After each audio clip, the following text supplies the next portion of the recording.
ಅಧ್ಯಕ್ಷರೇ, ಬಜೆಟ್ ಬಗ್ಗೆ ಮಾತಾಡಲಿಕ್ಕೆ ಅವಕಾಶ ಕೊಟ್ಟಿದ್ದು ತಮಗೆ ಮೊದಲು ಧನ್ಯವಾದ ನಡೆಸ್ತೀವಿ. ಅಧ್ಯಕ್ಷರೇ, ಈ ಬಜೆಟ್ ಹೆಂಗಿದೆ ಅಂದ್ರೆ old wine in new bottle ಇದ್ದಂಗೆ. 3 ವರ್ಷ ಅದನ್ನೇ ಮಾಡೋದು, ಈಗಲೂ ಅದೇ ಮಾಡೋದು, ಯಾವ ವ್ಯತ್ಯಾಸನೂ ಇಲ್ಲ. ಅದಕ್ಕೆ old wine in new bottle ಅಂತ ಈ ಬಜೆಟ್ ಮನೆ ಆಗಿದೆ.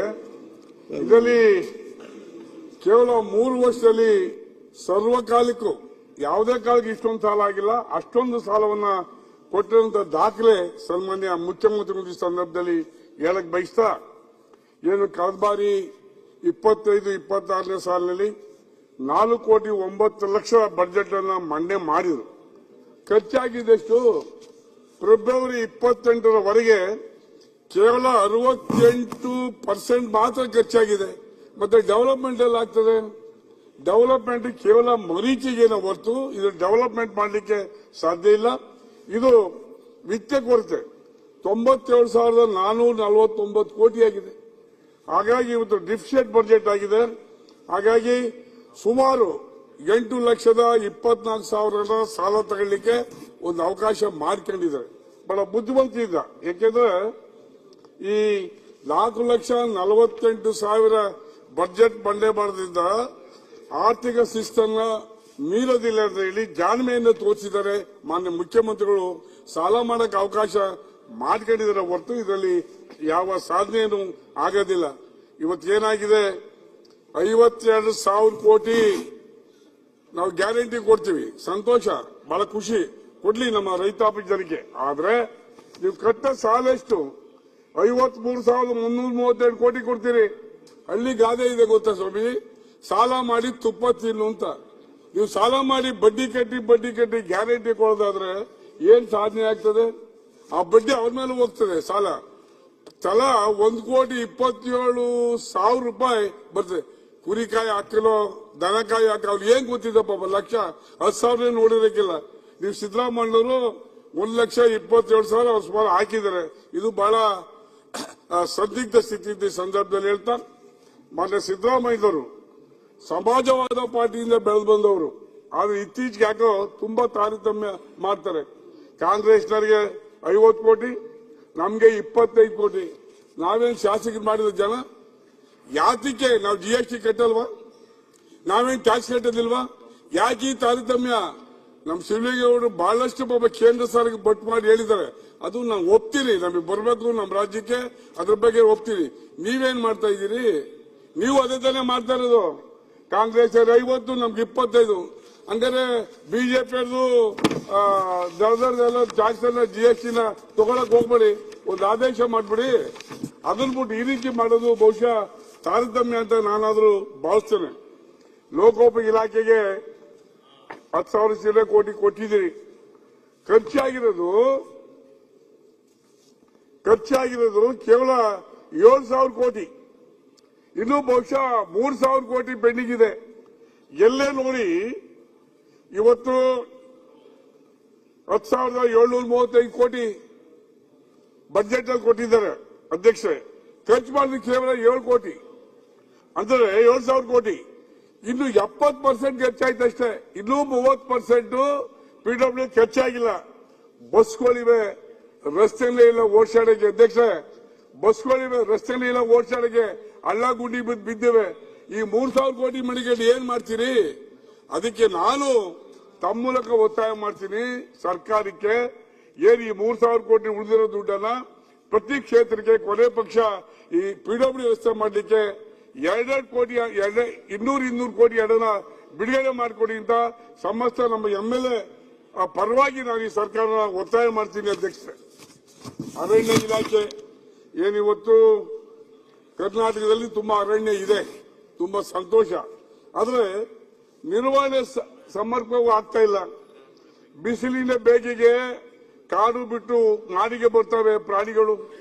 ಇವತ್ತು ನಾವು ನೋಡ್ತಾ ಇದ್ದೀವಿ, ಮಹದೇಶ್ವರನ ಬೆಟ್ಟಕ್ಕೆ ದೇವಸ್ಥಾನಕ್ಕೆ ಪಾದಯಾತ್ರೆ ಮಾಡಿದ್ರೆ ಚಿರತೆ ಅಟ್ಯಾಕ್ ಮಾಡ್ತದೆ. ಮದ್ದೂರಲ್ಲಿ ಒಬ್ಬ ಕೆಂಪೇಗೌಡ ನಾನು ಎಳ್ಕೊಂಡು ಹೋಗಿ ತಿಂತದ್ದು ಸಾರ್ವಜನಿಕ ಮಧ್ಯಾಹ್ನ ಬಿಸಿಲಲ್ಲಿ ಎಳ್ಕೊಂಡು ಹೋಗಿ ತಿನ್ನದೆ. ಹಂಗೆ ಮೊನ್ನೆ ಒಬ್ಬ ಹುಡುಗನಿಗೆ ಅಟ್ಯಾಕ್ ಮಾಡಿದ್ರೆ. ಹಾಗೆ ಬಂದ್ರೆ ಬಹುಶಃ ಇದು ನಮ್ಮ ಚಿಕ್ಕಮಗಳೂರು ಜಿಲ್ಲೆಯಲ್ಲಿ ಬಹಳ ಆನೆ ಹಾವಳಿ ಸುಮಾರು 7-8 ಹೆಣ್ಮಕ್ಳು ಜೀವ ಹೋಗಿದೆ. ಕಾರಣ ಏನು ಅಂದ್ರೆ ಎಲ್ಲೋ ಒಂದ್ ಕಡೆ ಅವುಗಳಿಗೆ ಆಹಾರ ಸಿಗ್ತಾ ಇಲ್ಲ. ಕಾಡಿನಲ್ಲಿ ಎಲ್ಲವೂ ಸಹ ನಗರ ಕಡೆಗೆ ಹಳ್ಳಿ ಕಡೆಗೆ ಬಂದು ಇವತ್ತು ಪ್ರಾಣವನ್ನ ತೆಗಿತಾ ಇದೆ. ಹಾಗಾಗಿ ಇವತ್ತೇನು ಪ್ರತಿ ವರ್ಷ ಇಷ್ಟು ಕೋಟಿ ಪ್ರಾಜೆಕ್ಟ್ ಮಾಡ್ತಾರೆ. ಗಿಡ ನೆಡಬೇಕು ಸಂತೋಷ. ಯಾವ ನೆಡ್ತೀರಿ ಗಿಡವ ನೀವು? ಅಕ್ಟೋಬರ್ ನವೆಂಬರ್ ಗಿಡ ನೆಟ್ಟರೆ ಬೇಸಿಗೆಯಲ್ಲಿ ಬರ್ತಾವ. ನೀವೇನಿದ್ರು ಮೇ ಜೂನ್ ಅಲ್ಲಿ ಊದ್ರೆ ನೆಟ್ಟು ನೀರು ಹಾಕಿದ್ರೆ ಬರ್ತವೆ. ಅಕ್ಟೋಬರ್ ನೀವು ಫಾರೆಸ್ಟ್ ಕಡೆಯಿಂದ ಬಂದವರು ನಿಮ್ಗೆ ಹೆಚ್ಚು ಅನುಭವ ಇದೆ. ಅಕ್ಟೋಬರ್ ನವೆಂಬರ್ ಆಗ್ತಾರೆ, ಏಪ್ರಿಲ್ ಮೇಗೂ ಒಣಗೋಯ್ತದೆ. ಹಿಂಗಾಗಿ ಅದು ಕೋಟ್ಯಾಂತರ ರೂಪಾಯಿ ದುಡ್ಡು ವೇಸ್ಟ್ ಆಗ್ತದೆ. ಹಾಗಾಗಿ ನಾನು ಹೇಳಕ್ ಬಯಸ್ತೀನಿ ಅಂದ್ರೆ ಗಿಡನ ನೆಡಿ. ಇವತ್ತು ಏನ್ ಗಿಡ ನೆಟ್ಟಿದ್ದೀರ ನೀವು ಬಡ್ಜೆಟ್ ಎಕ್ಸ್ಪೆಂಡಿಚರ್ ತಗೊಂಡ್ರೆ ಒಂದಡಿ ಜಾಗ ಉಳಿಯೋದಿಲ್ಲ. ಎಲ್ಲ ಕಡೆ ಗಿಡ ಹಾಕ್ಬೋದು, ಆದ್ರೆ ಗಿಡ ಎಲ್ಲೂ ಇಲ್ಲ, ಒಣಗೋಗ್ಯವೆ. ನೀರ್ ಹಾಕಲ್ಲ, ಮೇಂಟೆನೆನ್ಸ್ ಇಲ್ಲ, ಅದಕ್ಕೆ ಸ್ಟಾಫ್ ಇಲ್ಲ. ಇವತ್ತು ನೋಡಿ ಆ ಕಾಳು ಕಾಯುವಂತ ಅವ್ರೇನು ಇದರಲ್ಲ, ಅವ್ರಿಗೆ ಏನ್ ಹೇಳ್ತೀವಿ ನಾವು, ಕಾಳು ಕಾಯುವಂತವ್ರಿಗೆ ಅಪಾಯಿಂಟ್ಮೆಂಟೇ ಮಾಡಿಲ್ಲ. ಹಾಗಾಗಿ ಎಲ್ಲಾ ಕಡೆ ಪೋಸ್ಟ್ ಖಾಲಿ ಇದ್ದು ಇವು ಜನಗಳ ಮೇಲೆ ಬಿದ್ದು ಪ್ರಾಣ ಹಾನಿ ಆಗ್ತಾ ಇದೆ. ಈ ಸಂದರ್ಭದಲ್ಲಿ ನಾನು ಹೇಳ್ತಾ, ಇವತ್ತು ಕಂದಾಯ ಇಲಾಖೆ ಒಳ್ಳೆ ರಿಫಾರ್ಮ್ ಮಾಡಿದೆ, ನಾನು ಒಪ್ತೀನಿ. ಒಳ್ಳೊಳ್ಳೆ ಕಾರ್ಯಕ್ರಮ ಜಾರಿ ಮಾಡಿದ್ದಾರೆ, ತುಂಬಾ ಸಂತೋಷ. ಒಂದನ್ನ ನಾನು ಹೇಳಕ್ ಬಯಸ್ತೀನಿ ಅಧ್ಯಕ್ಷರೇ, ನನ್ನ ಮತಕ್ಷೇತ್ರದಲ್ಲಿ 2013 ರಿಂದ 2017ವರೆಗೆ ಜಮೀನು ಮಂಜೂರು ಮಾಡಿದೀವಿ. ಅದನ್ನ ಸ್ಟೇ ಮಾಡಿದರೆ ಯಾತಕ್ಕೆ ಅಂತ ಅರ್ಥ ಆಗ್ತಾ ಇಲ್ಲ. ಯಾವ ದುರುದ್ದೇಶ ಇಟ್ಕೊಂಡು ಮಾಡಿದಿರಿ? ಮತ್ತೆ ಅದು ಕಮಿಟಿ ಮುಂದೆ ಇಡಬೇಕು ಅಂತ ಹೇಳ್ತಾರೆ ಅಧ್ಯಕ್ಷ. ಇದು ವಿಪರ್ಯಾಸ ಹೆಂಗ್ ಗೊತ್ತಾ? ನಿಮಗೂ ಅನುಭವ ಇದೆ, ನನಗೂ ಇರ್ತೀನಿ. ಮಂಜೂರು ಮಾಡ್ಬೇಕಾದ್ರೆ ಆ ವಿಲೇಜ್ ಅಕೌಂಟೆಂಟ್ RIಗೆ ಹೋಗಿ ಖಾಲಿ ಬಿದ್ದು ದುಡ್ಡು ಕೊಟ್ಟು ತಂದು ಮಂಜೂರು ಮಾಡಿಸ್ಕೊತಾರೆ. ಅಂತವ್ ನೀವು ಯಾಕೆ ತಡೆ ಇಟ್ಟಿದ್ದೀರಾ? ಮತ್ತೊಂದ್ಸರಿ ರೋಲ್ ಕಾಲ್ ಮಾಡ್ಲಿಕ್ಕ ಯಾಕೆ ರೈತರು ನೀವು ತೊಂದರೆ ಕೊಡ್ತಾ ಇದ್ದೀರಿ ಅನ್ನೋದು ನನಗೆ ಬಹಳ ದುಃಖಕರವಾದ ಸಂಗತಿ. ನಾವೆಲ್ಲರೂ ರೈತರ ಬರ ಇರ್ತಕ್ಕಂಥ ರೈತರ ಮತದಿಂದ ನಾವು ಅಧಿಕಾರಕ್ಕೆ ಬಂದಿರು, ಅವ್ರಿಗೆ ಯಾಕೆ ನೀವು ಈ ರೀತಿ ತೊಂದರೆ ಕೊಡ್ತೀರಾ ಅಂತ ಈ ಸಂದರ್ಭದಲ್ಲಿ ಹೇಳ್ತಾ, 13 ರಿಂದ 17ವರೆಗೆ ಆಗಿರ್ತಕ್ಕಂಥ ಎಲ್ಲ ಮಂಜೂರಾತಿ ಆದೇಶವನ್ನು ಕೂಡಲೇ ಜಾರಿ ಮಾಡಬೇಕು, ರೈತರಿಗೆ ತಲುಪಿಸಬೇಕು. ಈ ಸಂದರ್ಭದಲ್ಲಿ ನಾನು ಒತ್ತಾಯ ಮಾಡ್ತೀನಿ. ತುರುವೇಕೆರೆ ನನ್ನ ಕ್ಷೇತ್ರದಲ್ಲಿ ಅಧ್ಯಕ್ಷ 1500 ಕಟ್ತಾವೆ 1 to 5 ಮಾಡಕ್ಕೆ. ಇವತ್ತು ಏನಾಗಿದೆ, ಭೂಮಿ ರೇಟ್ ಜಾಸ್ತಿ ಆಗಿದೆ, ಇಲ್ಲ ಅಂತ ಹೇಳಕ್ಕಲ್ಲ. ಕುಂಟೆಗೆ ಇಷ್ಟು ಅಂತ ಜಾಸ್ತಿ ಆಗಿದೆ, 1.5-2 ಲಕ್ಷ ಆಗಿದೆ. ಅಂತ ಪರಿಸ್ಥಿತಿಯಲ್ಲಿ ನಾವು ಮಂಜೂರು ಮಾಡಿದ್ವಿ 100 ಎಕರೆ 1000 ಎಕರೆ. ಅವ್ರು 1 to 5 ಮಾಡಿ ಖಾತೆ ಮಾಡಿಕೊಡ್ಲಿಕ್ಕೆ 1500 ಕಟ್ಟ ಪೆಂಡಿಂಗ್ ಇದೆ ತುರುವೇಕೆರೆ ಟೌನ್ ಒಂದರಲ್ಲಿ ತಾಲೂಕಲ್ಲಿ. ಅದನ್ನ ಮಾನ್ಯ ರೆವಿನ್ಯೂ ಮಿನಿಸ್ಟ್ರಿನ ಪತ್ರ ಬರೆದು ರಿಕ್ವೆಸ್ಟ್ ಮಾಡಿದ್ರೆ ಎನ್ಕ್ವೈರಿ ಮಾಡಿದ್ದ. ಮಾನ್ಯ ಮುಖ್ಯಮಂತ್ರಿಗೆ ಒತ್ತಾಯ ಮಾಡಿದ್ರೆ ಎನ್ಕ್ವೈರಿ ಮಾಡಿದ್ದ, ಮಾಡ್ತೀನಿ ಅಂದ್ರೂ ಮಾಡಿಲ್ಲ. ಇವತ್ತೇನಾಗಿದೆ, ಕುಂಟೆಗೆ 400 ರೂಪಾಯಿ ಕೇಳ್ತಾರೆ. 1 to 5 ಮಾಡ್ಬೇಕಾದ್ರೆ 1 ಕುಂಟೆಗೆ 400 ರೂಪಾಯಿ ಲಂಚ ಕೊಡ್ಬೇಕು. ಎಲ್ಲಿ ತಂದು ಕೊಡ್ತಾರೆ ರೈತ? ಇದನ್ನ ದಯಮಾಡಿ ಸುಮ್ಮನೆ ಬರೀ ಪೇಪರ್ನಲ್ಲಿ ಕೃಷ್ಣ ಬೈರೇಗೌಡರು ನಾನು ತುಂಬಾ ಮಾಡಿಫಿಕೇಶನ್ ಮಾಡ್ತೀವಿ ಅಂತ ಹೇಳಿದ್ದಾರೆ. ಸ್ಥಳೀಯ ಪರಿಸ್ಥಿತಿ ಗೊತ್ತಿಲ್ಲ, ಸ್ಥಳೀಯವಾಗಿ ಗೊತ್ತಿಲ್ಲ. 57 ಅನ್ನ ವಿಲೇವಾರಿ ಮಾಡಲಿಕ್ಕೆ ನಾನು ಆ ಕಮಿಟಿ ಮೆಂಬರ್ ಮಾಡಿದ್ರಿ ಸರ್ಕಾರ. ನಾನು ಬಹಳಷ್ಟು ಹೇಳಿದೆ 57 ಮಂಜೂರು ಮಾಡಲಿಕ್ಕೆ ಅವಕಾಶ ಮಾಡಿಕೊಡಿ. 53, 54 ಅಲ್ಲಿ ಕಳೆದ ಬಿಫೋರ್ ಲಾಸ್ಟ್ ಟೈಮ್ನಲ್ಲಿ ಒಂದು ಅವಕಾಶ ಇತ್ತು. ಏನು ಸೇದಿ ವನ ಮಂಜೂರು ಮಾಡಬಹುದು ಅಥವಾ ಗೋಮಾಳ ಮಂಜೂರು ಮಾಡಬಹುದು, ಅವೆಲ್ಲ ಮಂಜೂರು ಮಾಡಿದ್ದೀವಿ. ನೀವು ಅವ್ರಿಗೆ ಖಾತೆ ಮಾಡಿಕೊಡ್ಲಿಕ್ಕೆ ನೀವು ತೊಂದರೆ ಹಾಕೊಡ್ತೀರಿ. ಹಿಂದೆ ಸರ್ಕಾರಿ ಆದೇಶ ಇತ್ತು, ಅದ್ರ ಅನುಗುಣವಾಗಿ ಮಾಡಿದೀವಿ. ಇವತ್ತಾಗ ನೀವು ರಿಸ್ಟ್ರಿಕ್ಷನ್ ಆಗ್ತಾ ಇದ್ದೀರಿ. ಇದು ಬಹುಶಃ 57 ಅನ್ನ ನಾನು ತಮ್ಮ ಮುಖಾಂತರ ಸರ್ಕಾರಕ್ಕೆ ಒತ್ತಾಯ ಮಾಡ್ತೀನಿ. ಯಾತಕ್ಕೆ ಅಂದ್ರೆ ಬಡವರು, ಅತ್ಯಂತ ಹಿಂದುಳಿದ ಜನ 20 ಗುಂಟೆ 30 ಗುಂಟೆ ಉತ್ಕೊಂಡಿರು, ಅವ್ರು ಅರ್ಜಿ ಹಾಕೋದು ಗೊತ್ತಾಗಿಲ್ಲ. ಉಳ್ಳವರು ಬಲವಂತವಾಗಿ ದುಡ್ಡಿರ್ತಕ್ಕಂಥವ್ರು ಮಂಜೂರು ಮಾಡಿಸ್ಕೊಂಡವ್ರೆ. ಬಡವ್ರಿಗೆ ಅನ್ಯಾಯ ಆಗಿದೆ. 57ನ ತಿರ್ಗಾ ಇನ್ನೊಂದು 2 ವರ್ಷ ಕೊಟ್ಟು ಅದನ್ನು ಸಹ ಮಂಜೂರು ಮಾಡಿಕೊಡಿ ಅಂತ ನಾನು ತಮ್ಮ ಮುಖಾಂತರ ಸರ್ಕಾರಕ್ಕೆ ಒತ್ತಾಯ ಮಾಡ್ತೀನಿ. ಏನಿವತ್ತು ADRL ಏನು ನಮ್ಮಲ್ಲಿ ಇದ್ದಾರೆ, ಆತ ಅತ್ಯಂತ ಭ್ರಷ್ಟ ಇದ್ದಾನೆ. ಗುಡ್ಡೆಗೆ 400 ರೂಪಾಯಿ ಕೇಳ್ತಾರೆ ಅಧ್ಯಕ್ಷರೇ, ಎಲ್ಲಿ ತಂದು ಕೊಡ್ಬೇಕು ರೈತರು? ಹೀಗಾಗಿ ಬಹಳ ಅನ್ಯಾಯ ಆಗ್ತದೆ. ಅತ್ಯಂತ ಭ್ರಷ್ಟಾಚಾರ ರೆವಿನ್ಯೂ ಇಲಾಖೆ ಮಿತಿ ಮೀರಿ ಹೋಗಿದೆ. ಅದನ್ನ ಯಾರು ಮೆಜರೇ ಮಾಡಕ್ಕಾಗಲ್ಲ ಅಂತ ಕೀಳ್ಮಟ್ಟಿಗೆ ಆಡಳಿತ ಬಂದಿದೆ. ಈಗ ಬಹಳ ನಾವು ವಿರೋಧ ಪಕ್ಷದ ನಾಯಕರು ಹೇಳ್ತಿದ್ರು 60-70% ಕಮಿಷನ್ ಅಂತ. ನಿಜವಾಗಿ ಇದು ಫ್ರೂ ಆಗ್ತದೆ, ಹಿಂದುಳಿದ ವರ್ಗ ನಮ್ಮ ಸನ್ಮಾನ್ಯ ಸಿದ್ದರಾಮಯ್ಯನವರು ಅವ್ರು ಹೇಳ್ತಾರೆ, ನಾನು ಐಯಿಂದ ಪರ.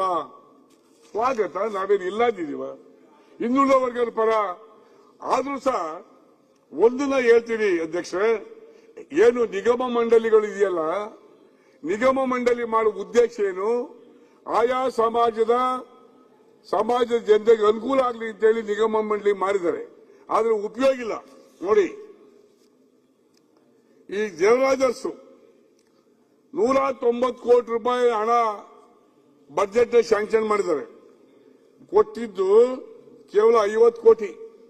73% ಖರ್ಚಾಗಿದೆ. 73%. ಮತ್ತೇನ್ ಡೆವಲಪ್ಮೆಂಟ್ ಮಾಡಿದ್ರು ಹಿಂದುಳಿದ ನೀವು? ಇದು ಕೇವಲ ಪೇಪರ್ನಲ್ಲಿ ವಿಧಾನಸೌಧದಲ್ಲಿ ಮಾತಾಡಿದ್ರೆ ಹಿಂದುಳಿದವ್ರು ಆಗಲ್ಲ. ಪ್ರಾಮಾಣಿಕವಾಗಿ ಸೇವೆ ಮಾಡುವಂತ ಚಿಂತನೆಯನ್ನ ಈ ಸರ್ಕಾರ ಮಾಡಬೇಕು. ಯಾಕೆ ಮರಾಠ ಅಭಿವೃದ್ಧಿ 100 ಕೋಟಿ ಕೊಟ್ಟಿದ್ದಾರೆ, 25 ಕೋಟಿ ಕೊಟ್ಟಿದ್ದಾರೆ, 75% ಖರ್ಚ ಅಧ್ಯಕ್ಷರೇ. ಮತ್ತೆ ಮರಾಠ ಉದ್ಧಾರ ಆಯ್ತಾ? ಕೇವಲ ಪೇಪರ್ನಲ್ಲಿ ಉದ್ಧಾರ, ನಾಟ್ ಪ್ರಾಕ್ಟಿಕಲಿ ಏನಾಗಿಲ್ಲ. ಹಾಗಾಗಿ ಹಾಗೆ ಬಂದ್ರೆ ವೀರಶೈವ ಲಿಂಗಾಯತರು 100 ಕೋಟಿ ಕೊಟ್ಟಿದ್ದಾರೆ, 30 ಕೋಟಿ ಕೊಟ್ಟಿದ್ದಾರೆ, 70% ಖರ್ಚ. ಎಲ್ಲ ಲಿಂಗಾಯತ ಉದ್ಧಾರ ಆದಾಗ ಆಯ್ತು. ಹಾಗೆ ಬಂದ್ರೆ ಅಧ್ಯಕ್ಷ ವಕೀಲರು 60 ಕೋಟಿ ಕೊಟ್ಟಿದ್ದಾರೆ, ಅದ್ರ 30 ಕೋಟಿ ಬಿಡುಗಡೆ ಮಾಡಿದ್ದಾರೆ. 50% ಖರ್ಚಾಗಿದೆ. ಲೆಕ್ಕ ಕೇಳಿ ಏನು ಉದ್ದೇಶ? ವಿಶ್ವಕರ್ಮ 25 ಕೋಟಿ ಶಾಂಕ್ಷನ್, 6.5 ಕೋಟಿ ಕೊಟ್ಟವ್ರೆ, ಕೇವಲ 74% ಖರ್ಚಾಗಿದೆ. ಅಂಬಿಗರ ಚೌಡಯ್ಯ ನಿಗಮ 15 ಕೋಟಿ ಶಾಂಕ್ಷನ್ ಮಾಡಿದ್ದೀರಿ, ಸಂತೋಷ. ಕೊಟ್ಟಿರೋದು ಕೇವಲ 5 ಕೋಟಿ, 66% ಖರ್ಚಾಗಿದೆ, 66%. ಹಾಗೆ ಸಮಿತಾ ಸಮಾಜ, ಮಡಿವಾಳ ಅವರೆಲ್ಲರೂ ಸೇರಿ 10 ಕೋಟಿ ಕೊಟ್ಟಿದ್ದೀರಿ. 2 ಕೋಟಿ ಬಿಡುಗಡೆ ಮಾಡಿಕೊಟ್ಟಿದ್ದಾರೆ ಅಧ್ಯಕ್ಷರೇ.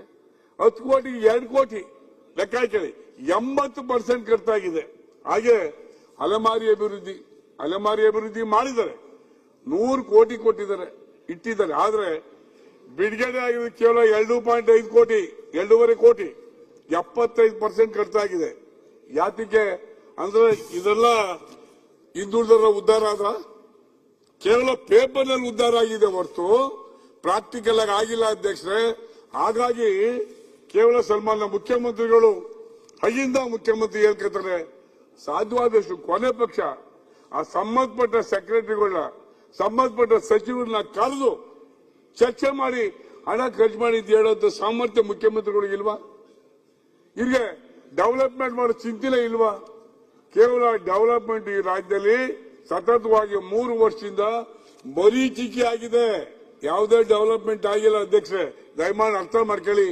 ಇದನ್ನ ಈ ಬಾರಿ ಆದ್ರೂ ಸಹ ಆಯಾ ನಿಗಮಕ್ಕೆ ಏನೇನು ನೀವು ಅಲಾಟ್ಮೆಂಟ್ ಮಾಡ್ತೀರಾ ಅಷ್ಟು ದುಡ್ಡನ್ನು ಬಿಡುಗಡೆ ಮಾಡಿ ಆ ಹಿಂದುಳಿದ ವರ್ಗಕ್ಕೆ ತಾವು ನಿಲ್ಲಬೇಕು ಸರ್ಕಾರ ಅಂತ ಈ ಸಂದರ್ಭದಲ್ಲಿ ನಾನು ಒತ್ತಾಯ ಮಾಡ್ತೀನಿ. ಇವತ್ತು ಇರಿಗೇಷನ್ ಡಿಪಾರ್ಟ್ಮೆಂಟ್ 3 ವರ್ಷ ಕಳೆದಿದ್ದೀವಿ, ಯಾವುದೇ ಡ್ಯಾಮ್ ನಿರ್ಮಾಣ ಮಾಡಿಲ್ಲ. ಒಂದು ಅವಕಾಶ ಸುಪ್ರೀಂ ಕೋರ್ಟ್ನಲ್ಲಿ ನಮಗೆ ತಮಿಳುನಾಡು ಸರ್ಕಾರದ ಅರ್ಜಿಯನ್ನ ವಜಾ ಮಾಡಿ ಮೇಕೆದಾಟನ ಚಾಲನೆ ಮಾಡಲಿಕ್ಕೆ ಅವಕಾಶ ಮಾಡಿಕೊಟ್ಟಿದ್ದಾರೆ. ಅದರಲ್ಲಿ ತಾವು ಬಜೆಟ್ ಅಲ್ಲಿ ಮೇಕೆದಾಟನ ಎದ್ದದು DPR ಮಾಡಲಿಕ್ಕೆ ಡಿಸಿಷನ್ ತಗೊಂಡಿದ್ದಾರೆ. ನಾನು ನಿಜವಾಗಿಯೂ ಅಭಿನಂದಿಸ್ತೇನೆ. ಹಾಗಾಗಿ ಇವತ್ತೇನು ಅವ್ರಿಗೆ ಅಲಾಟ್ ಮಾಡಿದಂತ ಬಜೆಟ್ ಸುಮಾರು 18,000 ಕೋಟಿ ಬಜೆಟ್ ಅನ್ನ ಕೊಟ್ಟಿದ್ದಾರೆ. ಆದ್ರೆ ಖರ್ಚಾಗಿರೋದು 50% ಮೇಲೆ ಆಗಿಲ್ಲ.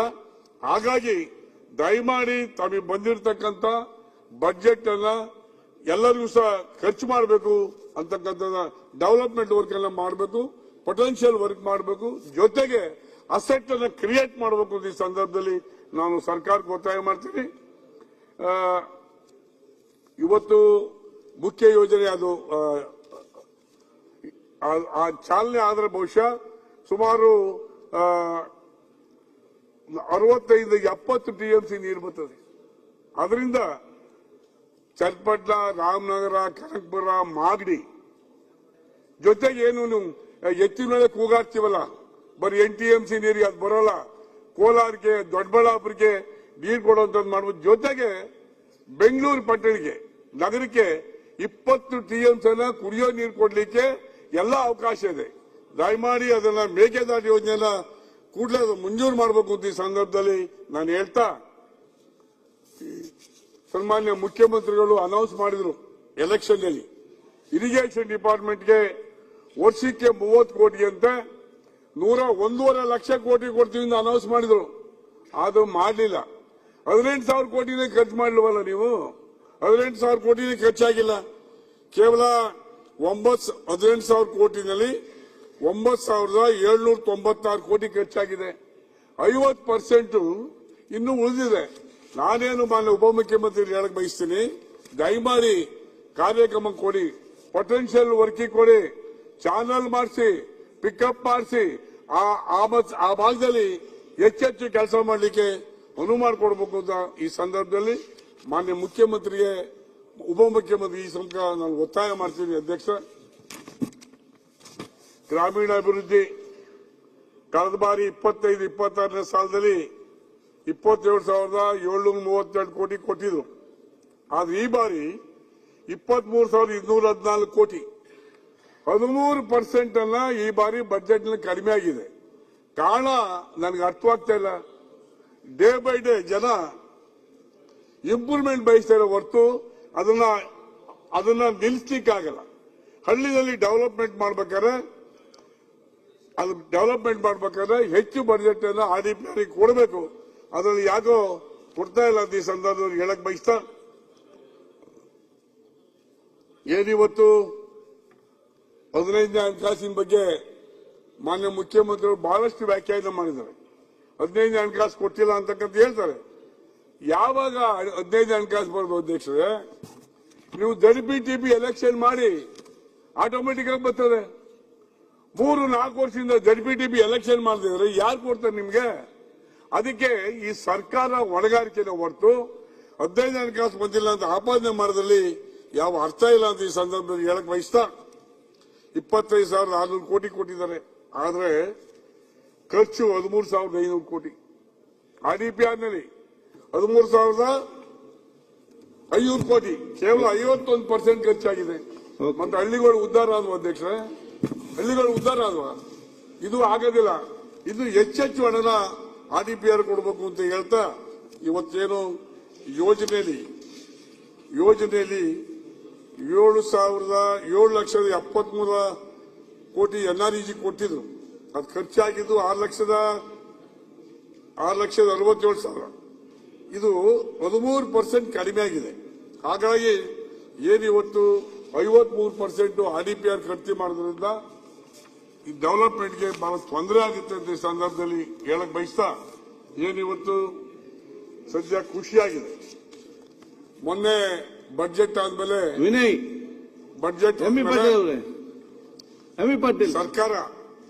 ಸರ್ಕಾರ ವಿನಯ್ ಜಲ್ ಜೀವನ್ ಮಿಷನ್ಗೆ ಸುಮಾರು ಹಣನ ಬಿಡುಗಡೆ ಮಾಡಿದ್ದಾರೆ. ಇನ್ನು ಕೇಂದ್ರ ಸರ್ಕಾರಕ್ಕೆ ಕೊಟ್ಟಿಲ್ಲ ಅಂತ ಹೇಳ್ತಾರೆ. UC ಕೊಡ್ಬೇಕಲ್ಲ, UC ಕೊಡದೆ ಇರೋದ್ರೆ ಏನ್ ಮಾಡ್ತಾರೆ? ಹಾಗಾಗಿ ಕೇಂದ್ರ ಸರ್ಕಾರ ಬರ್ತಕ್ಕಂಥ ನೋಡಿ ಅಧ್ಯಕ್ಷರೇ, 53 ಸೆಂಟ್ರಲಿ ಸ್ಪಾನ್ಸರ್ ಸ್ಕೀಮ್ ಇವೆ. ಎಷ್ಟು ಖರ್ಚು ಮಾಡಿದ್ದೀರಿ? ಹಣನ ಉಪಯೋಗ ಮಾಡೋದು ನಿಮಗೆ ಶಕ್ತಿನೇ ಇಲ್ವಲ್ಲ, ಎಲ್ಲ ವಾಪಸ್ ಹೋಗ್ತಾ ಇದೆ.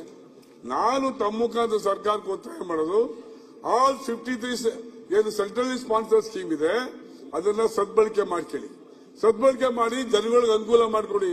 ನೀವು ಅದನ್ನು ಉಪಯೋಗಿಸಿದರೆ ಅದು ವಾಪಸ್ ಹೋಗ್ತಾ ಇದೆ ಅಂತ ಈ ಸಂದರ್ಭದಲ್ಲಿ ಹೇಳ್ತಾ, ನಮ್ಮ ಜಿಲ್ಲಾ ಪಂಚಾಯತ್, ತಾಲೂಕ್ ಪಂಚಾಯತಿನ ಚುನಾವಣೆ ಮಾಡಿ, ಯಾಕೆಂದ್ರೆ ನಿಮಗೆ ಸೆಂಟ್ರಲ್ ಗವರ್ಮೆಂಟ್ ನಲ್ಲಿ 15ನೇ ಹಣಕಾಸು ಅನೇಕ ಗ್ರಾಂಟ್ ಎಲ್ಲ ಬರಬೇಕಾದ್ರೆ ಎಲೆಕ್ಷನ್ ಆಗಬೇಕು. ಎಲೆಕ್ಷನ್ ಮಾಡದೇ ಇದ್ರೆ ಹೆಂಗಾಗ್ತದೆ? ಎಲೆಕ್ಷನ್ ಮಾಡಬೇಕು ಅಂತ ಏನು ಸರ್ಕಾರ ಡೆಲಿಗೇಷನ್ ಪವರ್ಸ್ ಕೊಡಬೇಕು, ಹಳ್ಳಿ ನಾಡಿನ ಜನರಿಗೆ ಅಧಿಕಾರ ಕೊಡಬೇಕು ಅಂತ ಭಾವನೆಯನ್ನು ಒಟ್ಟು ಏನು ಜಾರಿ ಮಾಡಿದ್ರು ಅಬ್ದುಲ್ ನಜೀರ್ ಸಾಬ್ ಅವರು, ಇವತ್ತು ಅದಕ್ಕೆ ಅರ್ಥವಿಲ್ಲದಂಗೆ ಆಗಿದೆ. ಅದಕ್ಕೆ ಅರ್ಥನೇ ಇಲ್ಲ. ಹಾಗಾಗಿ ಕೂಡಲೇ ಎಲೆಕ್ಷನ್ ಮಾಡಬೇಕು ಅಂತ ನಾನು ಈ ಸಂದರ್ಭದ ಶಿಕ್ಷಕರು ಪ್ರತಿ ವರ್ಷ ಹೇಳ್ತಾರೆ ನಾವು ರಿಕ್ರೂಟ್ಮೆಂಟ್ ಮಾಡ್ತೀವಿ ಅಂತ. ಯಾವ ರಿಕ್ರೂಟ್ಮೆಂಟ್ ಮಾಡ್ತೀರಾ ನೀವು? 10,500 ಮಾಡ್ತೀವಿ, 6,000 ಮಾಡ್ತೀವಿ. ಇದು 5 ವರ್ಷದಿಂದ ಹಿಗ್ಗೇ ಇದೆ. ಅಧ್ಯಕ್ಷರೇ, ಇದು ಬಹಳ ಡೀಪ್ ಡಿಸ್ಕಷನ್ ಆಗಿದೆ. ಎಲ್ಲಾ ಕಡೆನೂ ಅತಿಥಿ ಶಿಕ್ಷಕರು ಪಾಠ ಮಾಡಬೇಕು. ನನ್ನ ಕ್ಷೇತ್ರದಲ್ಲಿ ಶಿಕ್ಷಕರ ಬಗ್ಗೆ ನನಗೆ ಬಹಳ ಅಭಿಮಾನ. 82% ಲಿಟ್ರಸಿ ಇದೆ ತುರುವೇಕೆರೆಯಲ್ಲಿ. ಅಧ್ಯಕ್ಷರೇ, 82% ರೆಗ್ಯುಲರ್ ಟೀಚರ್ಸ್ ಇಲ್ಲ. ಅತಿಥಿ ಶಿಕ್ಷಕರು ಶ್ರಮಪಟ್ಟು ಅವ್ರಿಗೆ ಟೀಚ್ ಮಾಡ್ತಾರೆ. ನಾನೇನ್ ಹೇಳಕ್ ಬಯಸ್ತೀನಿ ಅಧ್ಯಕ್ಷರೇ, ಕೇಳೋ 10,500 ರೂಪಾಯಿ ಕೊಡ್ತೀನಿ, 5 ವರ್ಷ 6 ವರ್ಷ ಸರ್ವಿಸ್ ಮಾಡಿದ್ದಾರೆ, ದಯಮಾಡಿ ಅವ್ರನ್ನೆಲ್ಲ ರೆಗ್ಯುಲೈಸ್ ಮಾಡಿ ಅವ್ರಿಗೆ ಸಂಬಳ ಕೊಡಿ. ಒಳ್ಳೆ ನಾವು ಎಜುಕೇಶನ್, ಹೆಲ್ತ್, ಪೊಲೀಸ್ಗೆ ಆದ್ಯತೆ ಕೊಡಬೇಕು. ನೀವು ಎಜುಕೇಶನ್ ಅಲ್ಲಿ ಟೀಚರ್ಸ್ ಇಲ್ಲ ಅಂತ ಏನರ್ಥ? ಎಲ್ಲ ಅತಿಥಿ ಶಿಕ್ಷಕರು, ಆ ರೆಸಿಡೆನ್ಸ್ ಸ್ಕೂಲ್ ಹೋದ್ರು ಶಿಕ್ಷಕರು, ಇಲ್ಲಿ ಸರ್ಕಾರಿ ಶಾಲೆ ಅತಿಥಿ ಶಿಕ್ಷಕರು ಯಾತಕ್ಕೆ ಪ್ರೈವೇಟ್ಗೆ ಹೋಗ್ತಾರೆ? ಪೇರೆಂಟ್ಸ್ ಇದೊಂದು ಉದಾಹರಣೆ. ಶಿಕ್ಷಕರೇ ಇಲ್ಲದೆ ಇರೋದ್ರಿಂದ ಎಲ್ಲರೂ ಸಹ ಪ್ರೈವೇಟ್ ಸ್ಕೂಲ್ಗಳಿಗೆ ಅಟ್ರಾಕ್ಟ್ ಆಗ್ತಾರೆ. ನಾನು ಸರ್ಕಾರಕ್ಕೆ ಒತ್ತಾಯ ಮಾಡೋದು, ಒಳ್ಳೆ ಶಿಕ್ಷಕರನ್ನ ಅಪಾಯಿಂಟ್ ಮಾಡಿ, ಒಳ್ಳೆ ಸ್ಪೆಸಿಲಿಟಿ ಕೊಡಿ. ಜೊತೆಗೆ ಅಧ್ಯಕ್ಷರೇ, ಈ ಬಿಲ್ಡಿಂಗ್ ಏನಿದೆ ಎಲ್ಲ ಟೈಲ್ ರೂಫ್.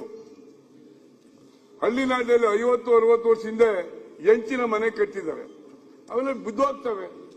ರಿಪೇರಿ ಮಾಡಕ್ ಆಗ್ತಾ ಇಲ್ಲ, ರಿಪೇರಿಗೂ ದುಡ್ಡು ಕೊಡ್ತಾ ಇಲ್ಲ. ಜೊತೆಗೆ ಏನಾಗಿದೆ, ಹೊಸ ಬಿಲ್ಡಿಂಗ್ ಅನ್ನ ಕಟ್ಟಬೇಕು. ಯಾಕೆ ಕಟ್ತಾ ಇಲ್ಲ ಅಂತಕ್ಕಂಥ ಸರ್ಕಾರ ಕೂಡಲೇ ಅದಕ್ಕೆ ಹೊಸ ಬಿಲ್ಡಿಂಗ್ ಕಟ್ಟಲಿಕ್ಕೆ ಅಟ್ಲೀಸ್ಟ್ ಹಂತವಾಗಿ ಹೊಸ ಬಿಲ್ಡಿಂಗ್ ಕಟ್ಟಲಿಕ್ಕೆ ಕಾರ್ಯಕ್ರಮ ರೂಪಿಸಬೇಕು ಅಂತ ಈ ಸಂದರ್ಭದಲ್ಲಿ ಹೇಳ್ತಾರೆ. ಮತ್ತೆ ಏನಾಗಿದೆ ಅಧ್ಯಕ್ಷರೇ, ವಸತಿ ಶಾಲೆಯಲ್ಲಿ ಅವರು ವಾರ್ಡನೇ ಇಲ್ಲ, ರೆಗ್ಯುಲರ್ ಪ್ರಿನ್ಸಿಪಾಲ್ಸ್ ಇಲ್ಲ, ಅತಿಥಿ ಶಿಕ್ಷಕರೇ ಪ್ರಿನ್ಸಿಪಾಲ್. ಅಲ್ಲಿ ಮಕ್ಕಳಿಗೆ ಒಳ್ಳೆ ಊಟ ಸಿಕ್ಕಲ್ಲ. ಹಂಗಾಗಿ ನಾವು ಹೋಗಿ ಇನ್ಸ್ಪೆಕ್ಷನ್ ಮಾಡಕ್ಕಾಗಲ್ಲ. ನಾನು ಏನ್ ಹೇಳಕ್ ಬಯಸ್ತೀನಿ, ಮಾನ್ಯ ಉಪಮುಖ್ಯಮಂತ್ರಿ ಇದ್ದಾರೆ, ಸ್ಥಳೀಯ ಶಾಸಕರನ್ನ ಏನ್ ಹೈಸ್ಕೂಲ್ ಕಾಲೇಜು ಮಾಡಿದಿರಿ ಅದೇ ರೀತಿ ಅಧ್ಯಕ್ಷನ್ ಮಾಡಿ, ಕೊನೆ ಪಕ್ಷ ಹೋಗಿ ಇನ್ಸ್ಪೆಕ್ಷನ್ ಮಾಡಿ ಆ ಮಕ್ಕಳಿಗೆ ಒಂದು ಊಟನೆಲ್ಲ ಕೊಡಿಸಬಹುದು.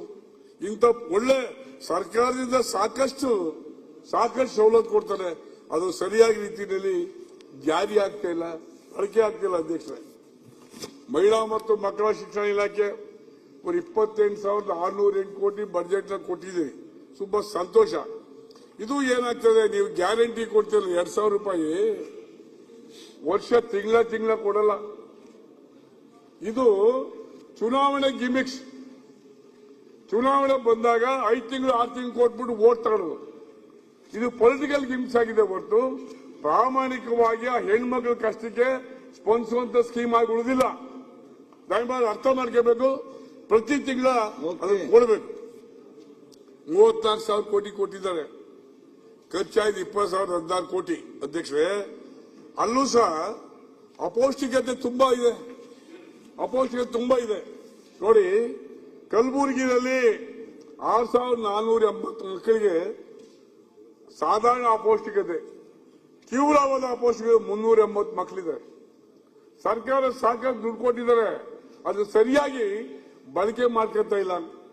ಬೀದರ್ನಲ್ಲಿ 16,003 ಇದೆ, ಯಾದಗಿರಿನಲ್ಲಿ 6,319, ರಾಯಚೂರಿನಲ್ಲಿ 9,841, ವಿಜಯನಗರದಲ್ಲಿ 4,708, ಕೊಪ್ಪಳದಲ್ಲಿ 3,411. ಇವೆಲ್ಲವೂ ಸಹ ಅಪೌಷ್ಟಿಕವಾದಂತಹ ಮಕ್ಕಳು. ಅವಕ್ಕೆ ಸರ್ಕಾರ ಕೊಟ್ಟಿರೋ ಸ್ಕೀಮ್ ಅನ್ನ ಸರಿಯಾಗಿ ಜಾರಿ ಮಾಡಿ ಆ ಮಕ್ಕಳನ್ನ ನೋಡ್ತಾ ಇಲ್ಲ. ಇಲ್ಲಿ 34,000 ಕೋಟಿನಲ್ಲಿ ನಿಮ್ಮ ಹತ್ರ ದುಡ್ಡಿದೆ, 59% ಖರ್ಚು ಮಾಡಿದ್ದೀರಿ, ಜಸ್ಟ್ 59%. ಯಾಕೆ ಆ ಮಕ್ಕಳಿಗೆ ಒಳ್ಳೆ ಊಟ ಹಾಕ್ಲಿಕ್ಕೆ ಆಗಲ್ಲ? ಯಾಕೆ ಆ ಮಕ್ಕಳಿಗೆ ಪೌಷ್ಟಿಕವಾದ ಆಹಾರ ಕೊಡ್ಲಿಕ್ಕೆ ಆಗಲ್ಲ ಈ ಸರ್ಕಾರಕ್ಕೆ ಅನ್ನೋದು ನನ್ನ ಚಿಂತನೆ ಇರುತ್ತೆ. ಕೂಡಲೇ ಮಾನ್ಯ ಸಚಿವರು ಇದಕ್ಕೆ ಗಮನ ಹರಿಸಿ ಈ ಅಪೌಷ್ಟಿಕತೆಯನ್ನ ಕೂಡಲೇ ನಿರ್ನಾಮ ಮಾಡಬೇಕು. ಎಲ್ಲ ಮಕ್ಕಳಿಗೆ ಒಳ್ಳೆ ಫುಡ್ ನಾನು ಹೇಳ್ತೀನಿ. ಅಧ್ಯಕ್ಷ, ತುರುವೇಕೆರೆ ಕ್ಷೇತ್ರಕ್ಕೆ ಒಂದು ಲಾ ಕಾಲೇಜ್ ಕೇಳಿದ್ದೆ, ಒಂದು ಪಾಲಿಟೆಕ್ನಿಕ್, ಒಂದು ಸ್ಕಿಲ್ ಡೆವಲಪ್ಮೆಂಟ್ ಕೊಟ್ಟಿಲ್ಲ. ನಾನು 3-4 ಸರಿ ಕೇಳಿದ್ದೀನಿ, ಯಾಕೋ ಏನೋ ಈ ಕಡೆ ಮುಖ್ಯಮಂತ್ರಿ ಗಮನ ಹರಿಸಿಲ್ಲ. ಆದ್ರೆ ಇದಕ್ಕೆ ಉನ್ನತ ಶಿಕ್ಷಣಕ್ಕೆ 59,827 ಕೋಟಿ ಕೊಟ್ಟಿದ್ದಾರೆ. ಖರ್ಚಾಗಿರೋದು ಕೇವಲ 48,000. 80% ಉಳಿತಾಯ ಆಗಿದೆ. ಯಾಕೆ ಇಂಥ ಕಾಲೇಜನ್ನು ಕೊಡಬಾರ್ದು? ಮಕ್ಕಳು ಓದೋದು ಬೇಡವಾ? ಏನು ವಾಟ್ ಈಸ್ ಯುವರ್ ಡೆವಲಪ್ಮೆಂಟ್ ಅಂದ್ರೆ ಏನು ಮೀನಿಂಗು? ಅದೇ ಡಿಕ್ಷನರಿ ತಂದು ನೋಡ್ಬೇಕಾಗಿದೆ. ಡೆವಲಪ್ಮೆಂಟ್ ಅದು ಏನು ಅಂತ ಡಿಕ್ಷನರಿ ತೆಗೆದು ನಾವು ನೋಡ್ಬೇಕು. ಅಂತ ಪರಿಸ್ಥಿತಿ ಬಂದಿದೆ. ಅಧ್ಯಕ್ಷ, ಇವತ್ತು ಬೋರ್ವೆಲ್ 1,200 ಅಡಿ ಕೊಟ್ಟರು ಬರ್ತಾ ಇಲ್ಲ. ಆದ್ರೂ ಸಹ ಹೆಚ್ಚು ಆದ್ಯತೆನ ಈ ಬೇಸಿಗೆನಲ್ಲಿ ಕುಡಿಯೋ ನೀರಿಗೆ ಆದ್ಯತೆ ಕೊಡಬೇಕು. ಹಳ್ಳಿ ಇರ್ಲಿ, ಬೆಂಗಳೂರು ಇರ್ಲಿ. ಬೆಂಗಳೂರಿನೆಲ್ಲ ಮನೇನು ಅನೌನ್ಸ್ ಮಾಡಿದ್ದಾರೆ, 1,500 ಬೋರ್ ಹಾಕ್ತೀವಿ ಅಂತ. ಸಂತೋಷ. ಹಳ್ಳಿಗೂ ಕೊಡಿ, ಹಳ್ಳಿ ರೈತರು ನೀರು ಬೇಕಲ್ಲ.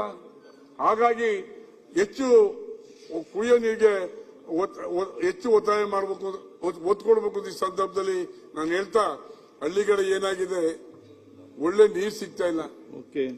ಬೇಸಿಗೆ ಕಾಲ, ಕಾಯಿಲೆಗೆ ತುತ್ತಾಗ್ತಾರೆ ಜನ, ಕಾಯಿಲೆ ತುತ್ತಾಗ್ತಾರೆ. ಹಾಗಾಗಿ ಒಳ್ಳೆ ನೀರು ಕೊಡ್ಲಿಕ್ಕೆ ಚಿಂತೆ ಮಾಡಬೇಕು ಅಂತ ಹೇಳ್ತಾ, ಈ ಆರೋಗ್ಯ ಇಲಾಖೆ ಅಧ್ಯಕ್ಷ, ಆರೋಗ್ಯ ಇಲಾಖೆಯಿಂದ ಒಳ್ಳೆ ಡಿಸಿಷನ್ ತಗೊಂಡಿದ್ದಾರೆ. ನಾನು ಅಪ್ರಿಶಿಯೇಟ್ ಮಾಡ್ತೀನಿ ಗವರ್ಮೆಂಟ್.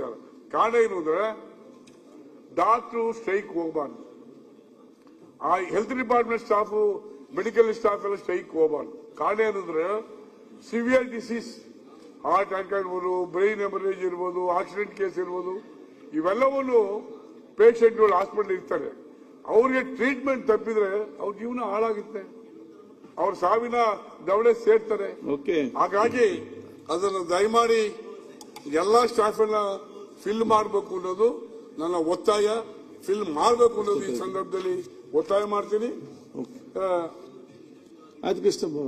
ಇಲ್ಲ ಇನ್ನು ಟೈಮ್ ಇದೆ, 2:30 ನಾನು 3/4 ಗಂಟೆ ಕೊಡ್ಬೇಕು. ನೀವು ಹಿಂಗಾದ್ರೆ ಆಮೇಲೆ ನಾವೇ ಆಪಾದನೆ ಮಾಡ್ತೀವಿ, ಡಾಕ್ಟರ್ಗೆ ಚೀಟಿ ಕೊಡ್ತಾರೆ ಅಂತ. ಹೊರಗಡೆ ಚೀಟಿ ನಾವು ಆಪಾದನೆ ಮಾಡ್ತೀವಿ. ಬಹಳ ಜನ ಆಪಾದನೆ ಮಾಡಿದ್ರು, ಡಾಕ್ಟರ್ ಚೀಟಿ ಕೊಡ್ತಾರೆ. 10% ಔಷಧಿ ಇಲ್ಲ ಡಾಕ್ಟರ್ ಅಧ್ಯಕ್ಷ, 10% ಮೆಡಿಸಿನ್ಸ್ ಇಲ್ಲ ಯಾವ ಹಾಸ್ಪಿಟಲ್. ದಯಮಾಡಿ ಅರ್ಥ ಮಾಡ್ಕೊಳ್ಳಿ. ಔಷಧ ಕೊಡ್ತಾ ಇದ್ರೆ ಏನ್ ಮಾಡ್ಬೇಕು? ಅವರು ಚೀಟಿ ಕೊಡ್ಲೇಬೇಕಲ್ಲ ಹೊರಗಡೆಗೆ. ಹಾಗಾಗಿ ನಾನು ಡಾಕ್ಟರ್ ಮೇಲೆ ಆಪಾದನೆ ಮಾಡಕ್ಕಿಲ್ಲ. ಸರ್ಕಾರ ಔಷಧಿನ ಸಪ್ಲೈ ಮಾಡಬೇಕು ಅಂತ ಈ ಸಂದರ್ಭದಲ್ಲಿ ಹೇಳ್ತಾ, ಎಲ್ಲ ಮೆಡಿಕಲ್ ಎಜುಕೇಶನ್, ಆರೋಗ್ಯ ಇಲಾಖೆ ಎಲ್ಲಾ ಸ್ಟಾಫ್ ಅನ್ನ ಭರ್ತಿ ಮಾಡಿ ಈ ಸಂದರ್ಭ ಒತ್ತಾಯ ಮಾಡ್ತೀನಿ. ಇವತ್ತು ಕೃಷಿ ಇಲಾಖೆ ಕೀಟನಾಶಕ ಕೊಡ್ತೀವಿ ಅಂತ ಹೇಳಿದ್ದಾರೆ, ಅದು ಸಮರ್ಪಕವಾಗಿ ಆಗಲಿಲ್ಲ. ಮಾರುಕಟ್ಟೆಯಲ್ಲಿ ಬೆಳೆದಂತ ರೈತರಿಗೆ ಮಾರ್ಕೆಟ್ ಕೊಡಬೇಕು.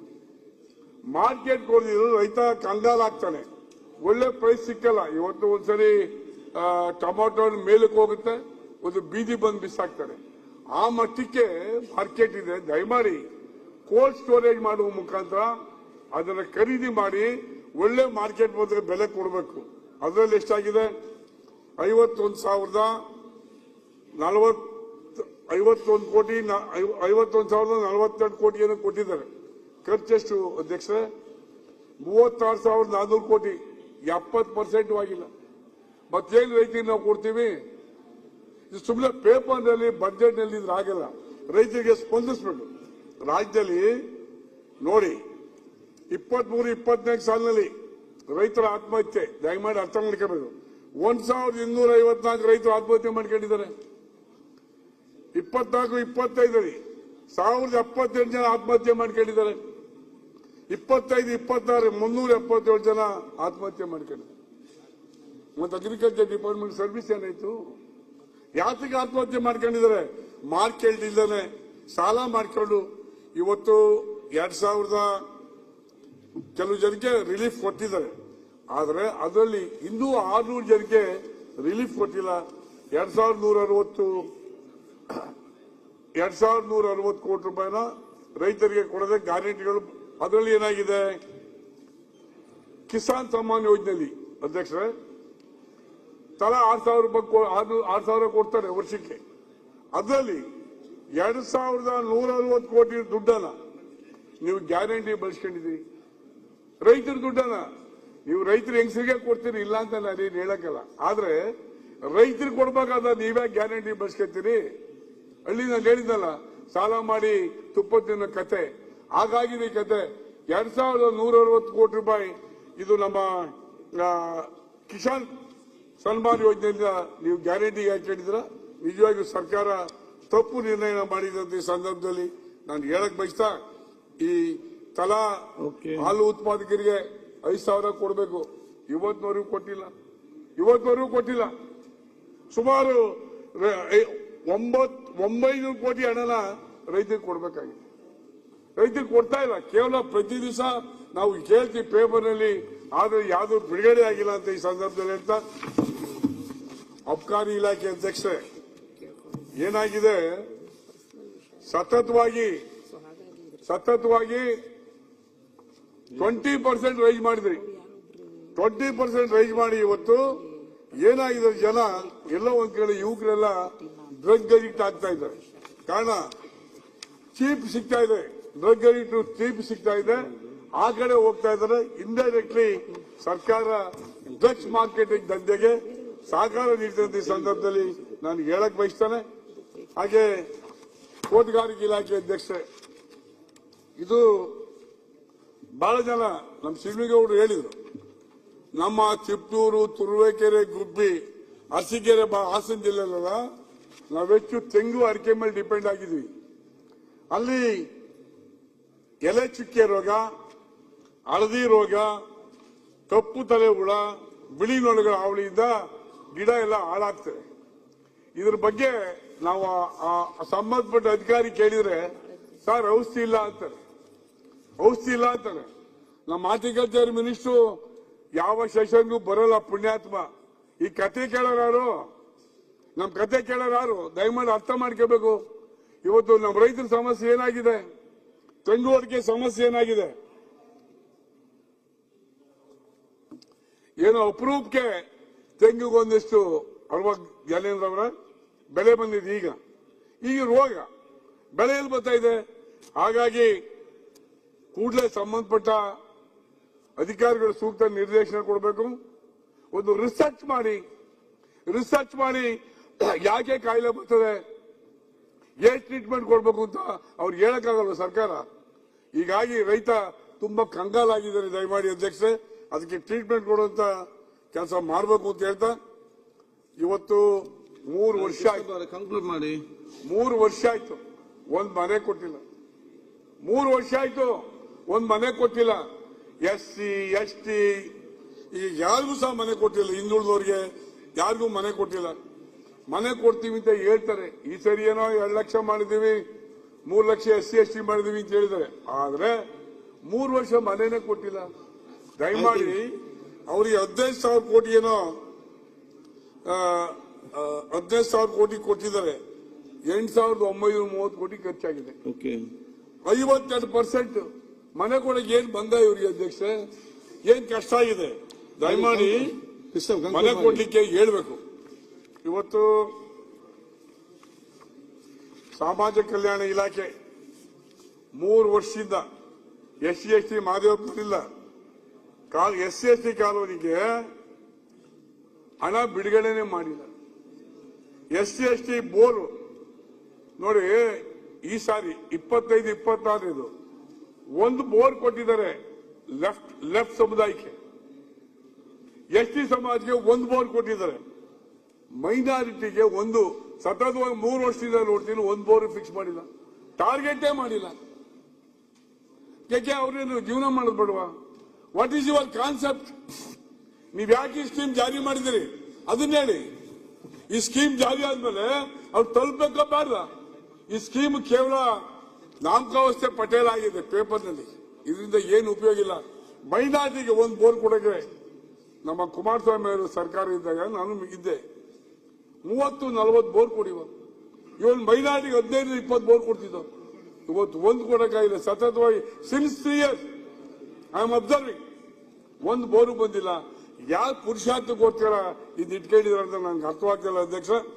ಮತ್ತೆ ಅಂಬೇಡ್ಕರ್ ಭವನ ಹಳ್ಳಿನಲ್ಲಿ ಕಾರ್ಯ ಮಾಡ್ತಾರೆ, ತಿಥಿ ಮಾಡ್ತಾರೆ, ಹಬ್ಬ ಮಾಡ್ತಾರೆ, ಮತ್ತೊಂದು ಮಾಡ್ತಾರೆ. ಇವತ್ತು ಸ್ವಾತಂತ್ರ್ಯ ಬಂದು 77 ವರ್ಷ ತಂದಿದೆ, ಆದ್ರೂ ಬೀದಿಯಲ್ಲಿ ಊಟ ಮಾಡ್ತಾರೆ, ಆ ಧೂಳಲ್ಲಿ ಊಟ ಮಾಡ್ತಾರೆ. ಯಾಕೆ ಅಂಬೇಡ್ಕರ್ ಭವನ ಕೊಡ್ಲಿಕ್ಕೆ ಆಗ್ತಾ ಇಲ್ಲ ಈ ಸರ್ಕಾರಕ್ಕೆ? ನಿಮ್ಗೆ ಆ ಯೋಗ್ಯತೆ ಇಲ್ವಾ? ದಯಮಾಡಿ ಅರ್ಥ ಮಾಡ್ಕೋಬೇಕು. ಎಜುಕೇಶನ್ ಕೃಷ್ಣಪ್ಪ ಅವರೇ ಫಿನಿಶ್ ಮಾಡ್ತಾ ಇನ್ನೊಂದು 10 ನಿಮಿಷ. ಕಾಲಿಂಗ್ ಅಟೆನ್ಷನ್ ಕಾಲಿಂಗ್ ಅಟೆನ್ಷನ್ ತೆಕ್ಕೊಳ್ಳಿಕ್ಕೆ ಆಗುದಿಲ್ಲ. 2 ಗಂಟೆ 3 ಗಂಟೆ ಕೊಡ್ತೀರಾ? ದಯಮಾಡಿ ಪ್ರತಿಪಕ್ಷ ನಿಮ್ಗೆ ಮಾತಾಡ್ಲಿಕ್ಕೆ ಆಗ್ತದಾ? ನೀವು ಆ ಸ್ಥಾನಕ್ಕೆ ಬಂದಾಗ ನೀವು ಮಾತಾಡಿ. ಬೇಡ ಆಯ್ತು, ಈಗ ಮಾತಾಡ್ತಾ ಇದ್ದೀನಿ. 5 ಮಿನಿಟ್ಸ್ ಕೇಳಿ. 23-24 11,144 ಕೋಟಿ, 24-25 14,308 ಕೋಟಿ, 25-26 13,430 ಕೋಟಿ ಗ್ಯಾರಂಟಿಗೆ ಹಾಕಿದ್ದೀರಿ. ಎಸ್ ಟಿ ಅಮೌಂಟ್ ಅನ್ನ ನೀವು ಗ್ಯಾರಂಟಿಗೆ ಹಾಕಿದ್ರೆ ಒಂದು ಗಂಗಾ ಕಲ್ಯಾಣ ಕೊಡಕ್ ಆಗ್ತಾ ಇಲ್ಲ. ಇಂಥ ಪರಿಸ್ಥಿತಿಯಲ್ಲಿ ಅಧ್ಯಕ್ಷ ಸುಮಾರು 45,000 ಅರ್ಜಿ ಇವೆ ಆಲ್ ಓವರ್ ದಿ ಸ್ಟೇಟ್. 45,000 ನೀವು 1% ಕೊಡಕ್ಕಾಗಿಲ್ಲ. 1%. ಹಾಗಾಗಿ ಹಾಲಿ ಕೊರೆದಿರುವ ಬೋರ್ ಏನಿದೆ ಅವ್ರಿಗೆ ಎಲೆಕ್ಟ್ರಿಫಿಕೇಶನ್ ಮಾಡಕ್ಕಾಗಿಲ್ಲ, ಟಿಸಿ ಕೊಡಕ್ಕಾಗಿಲ್ಲ. ಇವತ್ತು 42,000 ಕೋಟಿ ರಿಸರ್ವ್ ಮಾಡೋದು for what? Favour of SC ST. ಯಾಕೆ ಅದು ನೀವು ಖರ್ಚು ಮಾಡ್ತಾ ಇಲ್ಲ? ಗ್ಯಾರಂಟಿಗೆ ಯಾಕೆ ಕೂತ್ಕೊಂಡ್ರೆ ಯಾಕೆ ಸ್ಕೀಮ್ ಇಟ್ಟಿದ್ದ? ರದ್ದು ಮಾಡಿ. ಹೈಯರ್ ಎಜುಕೇಶನ್ಗೆ 1,200 ಜನ ಕಮರ್ಷಿಯಲ್ ಸೂಚನೆ ರೆಡಿ ಆಗಿ 1,500 ಜನ 15 ತಿಂಗಳಿಂದ ಸ್ಕಾಲರ್ಶಿಪ್ ಕೊಟ್ಟಿಲ್ಲ ಅಧ್ಯಕ್ಷರೇ. ಇವತ್ತು ಹೀಗಾಗಿ ಬೆಂಗಳೂರು ನಗರ, ನಮ್ಮ ಬೆಂಗಳೂರು ನಗರದ ಶಾಸಕರೆಲ್ಲ ಮಾತಾಡ್ತಾರೆ, ನಾನೇನು ಹೆಚ್ಚು ಮಾತಾಡಲ್ಲ. ಇದೇನಾಗಿದೆ, ಮೂಲ ಸೌಕರ್ಯ ಇಲ್ಲ. 1,000 ಕೋಟಿ ಬಂದು ಮೂಲ ಸೌಕರ್ಯ ಇಲ್ಲ. ಗುಂಡಿಗಳ ಏನು ಬ್ರ್ಯಾಂಡ್ ಬೆಂಗಳೂರು ಅಂತ ನಾವು ಕರೆದ್ರು, ನಮ್ಮ ಉಪಮುಖ್ಯಮಂತ್ರಿ ಎಲ್ಲ ಇದ್ದೋದ್ರು.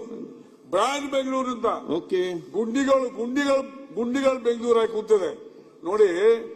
23-26ರಿಂದ 15 ಜನ ಗುಂಡಿಗೆ ಬಿದ್ದು ಸತ್ತವ್ರೆ. 15 ಜನ ಆ ಸ್ಕೂಟರ್ ಮೋಟರ್ ಬೈಕ್ ಅಲ್ಲಿ. ದಯಮಾಡಿ ಅರ್ಥ ಮಾಡ್ಕೋಬೇಕು. ಇವತ್ತು ಸುಮಾರು 200 ಜನ ಆಕ್ಸಿಡೆಂಟ್ ಆಗಿದೆ ಬೆಂಗಳೂರು ಪಟ್ಟಣದ ನಗರದಲ್ಲಿ. ಹೀಗಾಗಿ ಅಧ್ಯಕ್ಷ university budget, higher education conclude ಮಾಡಿ ಮುಗಿಸ್ತೇನೆ. ಯೂನಿವರ್ಸಿಟಿ ಬಜೆಟ್ 12% ಕಡಿಮೆ ಮಾಡಿದ್ದಾರೆ. 12% ಹೊರಗುತ್ತಿಗೆ 11 ತಿಂಗಳಿಂದ ಸಂಬಳ ಕೊಟ್ಟಿಲ್ಲ ಪಾಪ ಯೂನಿವರ್ಸಿಟಿಲಿ. 11 ತಿಂಗಳಿಂದ ಅವ್ರೇನ್ ಜೀವನ ಮಾಡಬೇಕು, ಎಲ್ಲಿ ಹೋಗ್ಬೇಕು? ಹಾಗಾಗಿ ನಾನೇನ್ ಹೇಳಿದ್ರೆ 157 ಕೋಟಿ ಕಳೆದ ಬಾರಿ ಬಜೆಟ್ ಕೊಟ್ಟಿದ್ರು. ಈ ಸರಿ ಕೇವಲ 60 ಕೋಟಿ ಕೊಟ್ಟಿದ್ದಾರೆ. ಹೀಗಾಗಿ ಇನ್ನೂ ಇವ್ರಿಗೆ ಹೇಳ್ತಾರಲ್ಲ, ಕೇಂದ್ರ ಸರ್ಕಾರ ಬೊಟ್ಟು ಮಾಡ್ತಾರೆ. 412 ಕಾಲೇಜ್ಗೆ ಪ್ರಿನ್ಸಿಪಲ್ಸ್ ಇಲ್ಲ. 412 ಕಾಲೇಜ್ಗೆ ನಿಮ್ಗೆ ಅಲ್ಲಿ ಪರ್ಮನೆಂಟ್ ಪ್ರಿನ್ಸಿಪಲ್ಸ್ ಇಲ್ಲ. ಅಲ್ಲಿ ನಿಮ್ಗೆ UGC ಗ್ರಾಂಟ್ ಬರ್ತದೆ.